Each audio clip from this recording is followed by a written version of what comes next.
미국 전문가 채널 시청자 여러분 안녕하세요.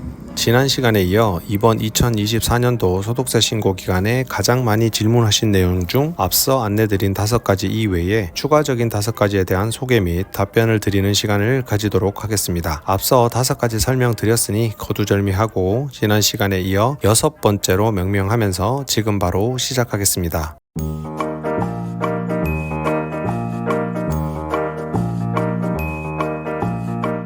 여섯 번째, 세금 보고 진행하면서 납세나 환급이 나오면 신고 후 그것으로 마무리가 되나요? 일반적으로 그렇지만 그렇지 않은 경우도 있습니다. 미 국세청은 본인이 직접 신고를 하든 세무 대리인이 신고를 하든 결국 신고서를 기반으로 신고를 믿고 인정하지만 국세청이 가진 W2나 기타 여러 가지 정보들을 비교 종합하고 기존에 수십 년간 쌓여온 납세자의 데이터를 기반으로 신고서의 내용에 의문이 가거나 추가 보충 자료 요청이 있거나 하면 일반적으로 추가 자료 요청을 하는 경우도 있습니다. 때로는 환급액이 조정이 되는 경우도 있고 납세액이 다시 환급이 되거나 조정되는 경우도 있습니다. 뭔가 추가 요청이 오거나 조정이 되었다고 해서 내 세금 보고서가 잘못된 것이 아닙니다. 애초에 아예 규정에 맞지 않게 잘못 신고가 된 신고서가 아니고서는 보고서 자체가 잘못된 것이 아니라 납세자 입장에서 누락한 정보나 뭔가 일치하지 않는 내용이 있기 때문에 흔하지는 않지만 충분히 있을 수 있는 일이니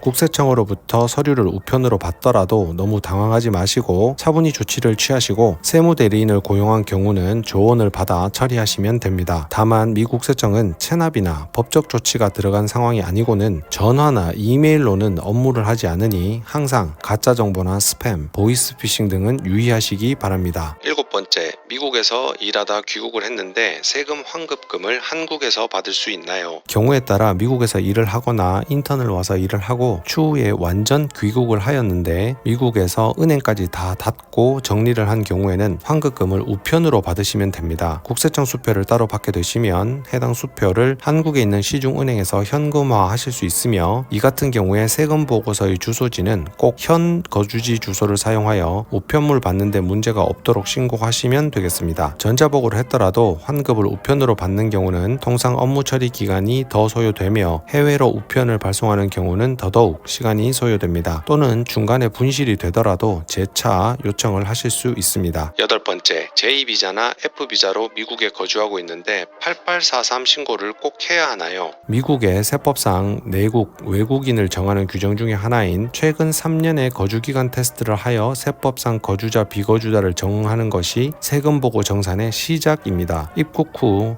미국의 체류기간 및 출입국 정보는 I-94라는 출입국 기록 서류로 정확하게 확인이 됩니다. 다만 특이하게 학생과 연수생, 인턴 등의 경우 J비자는 2년간, F비자는 5년간 거주기간을 산입하지 않고 세법상 비거주자로 인정받을 수 있어서 해외 소득이나 해외 계좌 신고의 의무가 없게 되는데 이 같은 경우 신고서 8843을 송부하여 내가 왜 거주를 했음에도 거주기간 면제를 받아야 하는지를 국세청으로부터 정보 보고 목적의 신고를 해 두시는 것이 원칙입니다. 거주기간 면제 목적의 소득세 신고서가 아닌 정보보고서이며 이 서류를 송부하여 거주기간을 체류기간에서 제외해 두어야 세법상 비거주자 신분을 유지하실 수 있습니다. 다만 이 신고서가 신고되지 않았다고 해서 개인소득세 신고 시 비거주자로 주장을 할 수 없는 것은 아니며 또한 신고 미흡에 대한 별도의 페널티가 없다 보니 납세자 입장에서는 규정을 몰라서 혹은 알지만 귀찮아서 신고를 하지 않게 되는 경우가 많습니다. 그러나 신고를 해 두시는 것이 원칙이라는 점 잊지 마시고 J,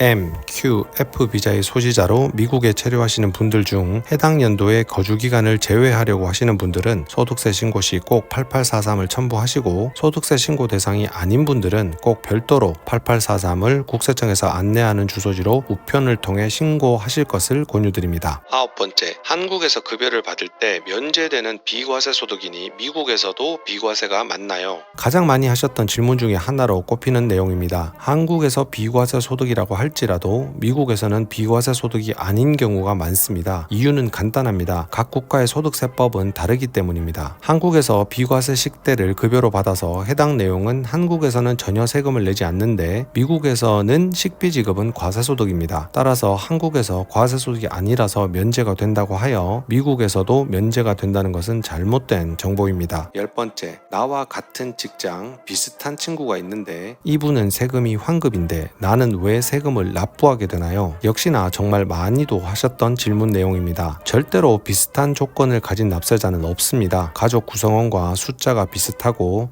소득의 수준이 비슷하다고 해도 근로 및 불로소득의 비율이 다르거나 부양가족 자녀의 나이가 성인인지 미성년인지 본인이 일하고 받은 W2의 원천징수 비율이 적절하게 예납되고 있는지 등 그 모든 것을 다 따져야 하기 때문에 얼핏 보면 같은 상황 같아도 결과는 달라질 수 있습니다. 그렇기 때문에 연말이 다 지나서 다시 종합세금 보고 결산이라는 것을 하는 것입니다. 따라서 아무리 소득 수준이 비슷하고 가족 구성원 수가 비슷해도 매우 동일한 잣대로 세금 정산이나 규정이 적용될 수 없으며 특히 여러분이 보시는 저희 티맥스 그룹의 채널도 그렇지만 통상 일반적인 절세 규정이나 정보들을 공유해 주시는 유튜브 채널이나 블로그 등에서 제공하는 정보를 볼 때도 그 자체를 그대로 각 개인에게 직접적으로 적용하기에는 무리가 있는 경우도 많습니다. 왜냐하면 심지어 미국 세법은 그 사람이 미국에 지속 거주하려는 의도만으로도 세법상 거주자로 판단하는 판례가 있을 정도로 모든 납세자 개개인이 항상 다르다는 점을 잊지 않으셨으면 합니다. 오늘은 지난 시간에 이어 나머지 5가지 총 10가지의 자주 하신 질문들을 종합하여 안내해 드렸습니다. 매년 세금 보고 기간마다 많이 하시는 질문들을 종합해 두었다가 신고 기한이 끝나면 가장 먼저 안내를 드립니다만 항상 그 해에 올라온 내용을 기반으로 공부를 하시고 기간이 많이 지난 정보나 내용은 규정이나 세법이 달라졌을 수도 있다는 경우를 감안하시고 공부하시면 더욱 정확하고 유익한 정보가 되지 않을까 생각해 봅니다. 오늘도 시청자 여러분에게 유익한 정보가 되셨길 바라며 앞으로도 저희 티맥스 그룹은 지속 미국 생활에 필요한 세법, 문화, 일반 정보, 사업 정보 등 미국 전문가로서 경험과 노하우를 바탕으로 시청자 여러분과 정보를 공유하겠습니다. 액수가 크지는 않지만 유튜브 채널에서 들어오는 모든 수익은 한인센터나 한인모임, 비영리 단체 등에 전액 기부하고 있고 앞으로도 기부할 예정이니 항상 구독과 좋아요, 공유 잊지 마시고 함께 응원해 주시기 바랍니다. 오늘도 행복하고 건강한 하루 되세요. 감사합니다.